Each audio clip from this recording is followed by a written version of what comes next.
Hello दोस्तों, नमस्कार। कैसे हैं आप सभी? उम्मीद करता हूँ अच्छे होंगे। तो दोस्तों, आज का जो हमारा टॉपिक है, ये भारत की जनगणना 2011, ठीक है?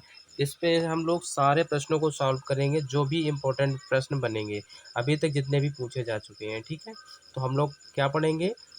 भारत की जनगणना है, जो हम लोग 2011 की पढ़ेंगे, ठीक है? चलिए, पढ़ते हैं। इसके विषय में थोड़ा पहले जान लेते हैं।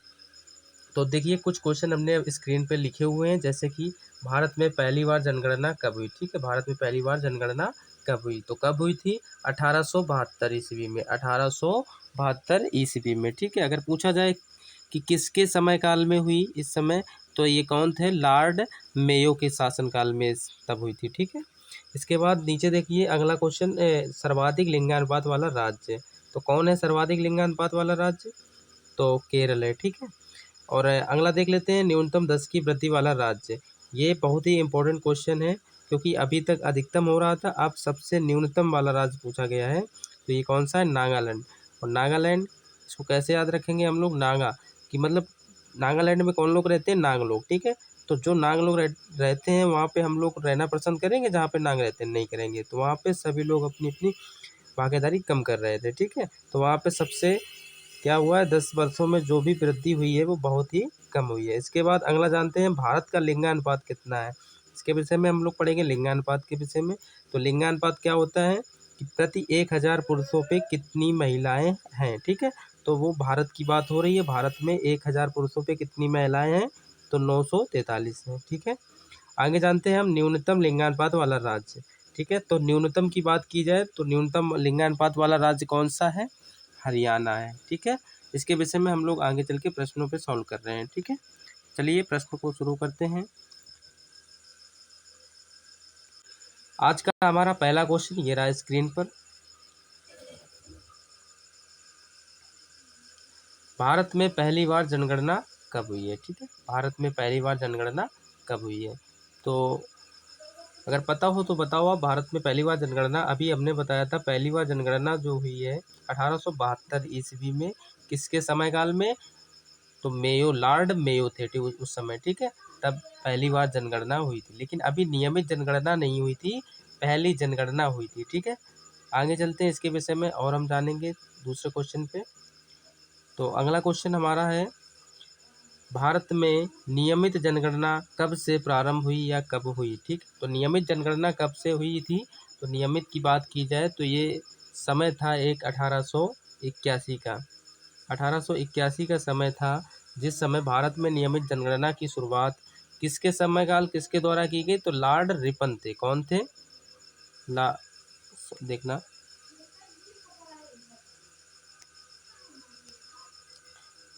तो नियमित जनगणना की शुरुआत कब हुई है? 1881 में। और किसके द्वारा? तो नाम एक लिखना, लॉर्ड, कौन थे? लॉर्ड रिपन, ठीक, लॉर्ड रिपन द्वारा, ठीक है। आगे चलते हैं अगले प्रश्न पे। अगला प्रश्न हमारा ये है, दशकीय जनगणना की शुरुआत किस देश ने की है? ठीक है, दशकीय। तो इसका राइट आंसर जो होगा, कौन होगा? अमेरिका। ऑप्शन ए बिल्कुल सही जवाब है। जो 10 वर्षों में जनगणना की शुरुआत की है, वो अमेरिका ने की है, ठीक है। आगे चलते हैं। अगला हमारा क्वेश्चन है, भारत में पहली बार जनगणना किसके कार्यकाल में हुई? ठीक है, भारत में पहली बार जनगणना किसके कार्यकाल में हुई? तो भारत में जनगणना की बात की जाए तो सबसे पहले जनगणना तो किसके कब हुई थी? तो कब हुई थी अगर सन पूछा जाए तो कब हुई थी? 1872 में, ठीक है। अगर समयकाल पूछा जाए किसका, तो उस समय समयकाल किसका चल रहा था? लॉर्ड मेयो का, ठीक है। लॉर्ड मेयो के समयकाल में हुई ये, ठीक है, पहली बार जनगणना हुई थी। चलिए आगे चलते हैं हम लोग। आगे बात करते हैं, भारत में पहली बार जनगणना किसके कार्य, मतलब ये कोई बात नहीं, ये 2 बार क्वेश्चन आ गया है। आगे चलते हैं दूसरा, भारत में सबसे कम लिंगानुपात वाला राज्य, ठीक है। लिंगानुपात की बात हम लोग करते हैं, तो भारत में सबसे कम लिंगानुपात वाला राज्य। तो अगर लिंगानुपात की बात की जाए तो लिंगानुपात क्या होता है, इसके विषय में जान लेते हैं हम लोग। लिंगा लिंगानुपात, ठीक है, लिंगानुपात। तो लिंगानुपात क्या होता है, देखिए, प्रति 1000 पुरुषों पे कितनी महिलाएं हैं, ठीक है, प्रति 1000 पुरुषों पे महिलाओं की संख्या ही लिंगानुपात कहलाती है, ठीक है। तो उसको हम लोग कैसे जानेंगे, अब हम सबसे लिंगानुपात की बात है कि मतलब किस राज्य में सबसे कम है और सबसे ज़्यादा है। तो सबसे कम अगर कम की बात करी जाए तो सबसे कम लिंगानुपात वाला राज्य जो हमारा है वो कौन सा है? Option B for Baahubali is the right answer, Haryana, सबसे कम लिंगानुपात वाला, ठीक है। यहाँ पे कितनी लिंगानुपात है, मतलब कितनी महिलाएं हैं 1000 पुरुषों पे? तो 1000 पुरुषों पे यहाँ पे 879 महिलाएं हैं, ठीक है। कितने पुरुषों पे? 1000, ठीक है, 1000 पुरुषों पे 879 महिलाएं हैं। यहीं पे अगर हम बात करें कि भारत में सबसे ज़्यादा लिंगानुपात वाला राज्य, अभी तो हम लोग कम की बात कर रहे थे, अगर ज़्यादा की बात कर दें तो कौन हो जाएगा? वो अपना केरल हो जाएगा, ठीक है, केरल। अगर बात की जाए केरल में कितना है तो 1084, 1084 ये सबसे ज़्यादा है, ठीक है। 1000 पुरुषों पे 1084 महिलाएं हैं, मतलब यहाँ पे महिलाओं की संख्या जो है ज़्यादा है, ठीक है। चलिए अगला क्वेश्चन देखते हैं हम लोग।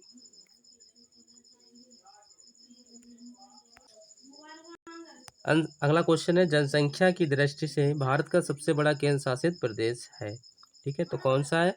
तो ये अपना ये कौन सा है? देखिए ऑप्शन ऑप्शन दिए हैं, Delhi, option B Chandigarh, option C Puducherry, option D Lakshadweep. केंद्र शासित प्रदेश की बात की जा रही है तो ये अपना दिल्ली हो जाएगा, option A for right answer, ठीक है। चलिए अगला क्वेश्चन देखते हैं। अगला क्वेश्चन हमारा ये है कि भारत के किस राज्य में महिलाओं की संख्या पुरुषों से अधिक थी? अभी अभी हमने बताया कि लिंगानुपात की बात की, सबसे कम कहाँ का? हरियाणा का। 1000 पुरुषों पे कितनी थी? 879। और आपने कहा सबसे ज़्यादा किसका है? तो हमने कहा था केरल का। केरल का कितना बताया था? तो हमने बताया था 1084, 1000 पुरुषों पे, ठीक है, यही तो बताया था। मतलब 1000 पुरुषों पे 1084 महिलाएं हैं, ठीक है। तो सब महिलाओं की संख्या पुरुषों से अधिक है किस राज्य में? तो ऑप्शन अपना B, option A for apple, right answer, ठीक है, केरल। अगला क्वेश्चन देखते हैं। सर्वाधिक अनुसूचित जनजाति वाला राज्य, यहाँ पे एसटी की बात हो रही है। सर्वाधिक एसटी कहाँ पाए जाते हैं? एसटी की बात कर रहे हैं, एसटी। तो एसटी के विषय में थोड़ा जानते हैं। तो 2011 की जनगणना के अनुसार, ठीक है, अकॉर्डिंग टू 2011, 2011 की जनगणना के अनुसार जो सर्वाधिक एसटी हैं मध्य प्रदेश में है, ठीक है, एमपी में। कहाँ पे? एमपी में। Option B right answer, MP में, ठीक है। एमपी में कितने हैं? तो एमपी में कितने हैं ये बात की जा रही है। तो अगर देश में अनुसूचित जनजाति एसटी की कुल संख्या अगर बताई जाए तो कितनी है? लगभग में 10.43 करोड़, ठीक है, 10.43 करोड़, ये तीन है, ठीक है, 10.43 करोड़ ये मध्य प्रदेश में अनुसूचित जनजाति की संख्या है, ठीक है, इतने लोग निवास करते हैं यहाँ पे। और अगर प्रतिशतता में बात की जाए कि सर्वाधिक प्रतिशतता में अनुसूचित जनजाति वाला केंद्र शासित प्रदेश कौन सा है, तो वो अपना कौन सा है? अपना लक्षद्वीप है, ठीक है। कितना है? 94.8, ठीक है। इतना हम लोग ध्यान में रखते हुए अब आगे चलते हैं। अगला हमारा क्वेश्चन है, भारत की जनगणना 2011 के अनुसार सर्वाधिक जनसंख्या वाला दूसरा सबसे बड़ा राज्य। तो यहाँ पे दूसरे बात की जा रही, दूसरे सबसे बड़े राज्य की। तो 2011 की जनगणना के अनुसार पहले तो उत्तर प्रदेश की बात की जाए कि सबसे बड़ा राज्य कौन सा है, तो सबसे बड़ा राज्य अपना यूपी है, ठीक है, यूपी। यूपी सबसे बड़ा, सबसे पहले नंबर पे आता है यूपी। यहाँ की जनसंख्या कितनी है? तो यहाँ की जनसंख्या की बात की जाए तो 19,98,12,1341 यहाँ की इतनी जनसंख्या है, ठीक है। लगभग में 19.98 करोड़ हम लोग मान सकते हैं, ठीक है। ये ओवरऑल है, इसमें पुरुष और महिलाएं दोनों शामिल हैं। तो पुरुष कितने हैं यहाँ पे? अगर पुरुष की बात करी जाए, तो पुरुष कितने हैं? तो पुरुष इसमें 10 करोड़ 44 लाख और 80,510, ठीक है, 80,510।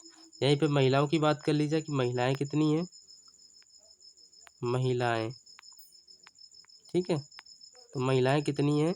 महिलाएं हैं 95,000, सॉरी 9, एक मिनट। तो महिलाएं कितनी हैं? 9 करोड़, यहाँ पे लिखते हैं हम लोग, ठीक है, 9 करोड़ और लगभग में 53 लाख, ठीक है। 9 करोड़, जगह नहीं थी इसलिए हमने पूरा नहीं लिखा है एग्जैक्ट। 9 करोड़ 53 लाख 9 करोड़ 53 लाख 31,831 है टोटल ओवरऑल, ठीक है, ये महिलाएं, ठीक है। अब आगे बात की जाती है, कि दूसरा सबसे बड़ा राज्य कौन सा है 2011 की जनगणना के अनुसार, जनसंख्या के मामले में, ठीक है। तो दूसरा सबसे बड़ा राज्य कौन सा है? दूसरा सबसे बड़ा राज्य कौन सा है? तो आप लोग बताएंगे अपना महाराष्ट्र है, ठीक, महाराष्ट्र दूसरा सबसे बड़ा राज्य है। महाराष्ट्र में जनसंख्या की बात की जाए कितनी है, कितनी जनसंख्या है? तो इसकी जनसंख्या अगर 2011 के अकॉर्डिंग हम लोग देखेंगे, 2011 के अकॉर्डिंग, तो 11,24 करोड़, ठीक है, 11,24 करोड़। यहीं अगर 2000 हम 24 के अनुसार देख लें, 24 के अनुसार इस समय अनुमानित डाटा जो दिया गया कितनी है जनसंख्या, तो यहाँ पे है 12 करोड़ और 82 लाख, ठीक है, 12 करोड़ 82 लाख, ये अनुमानित डाटा है, ठीक। तो आज का हमारा अंतिम क्वेश्चन है, यहीं से समाप्त होती है क्लास। अगर वीडियो अच्छा लगे तो वीडियो को प्लीज़ लाइक करिए और चैनल को सब्सक्राइब करिए। Thank you.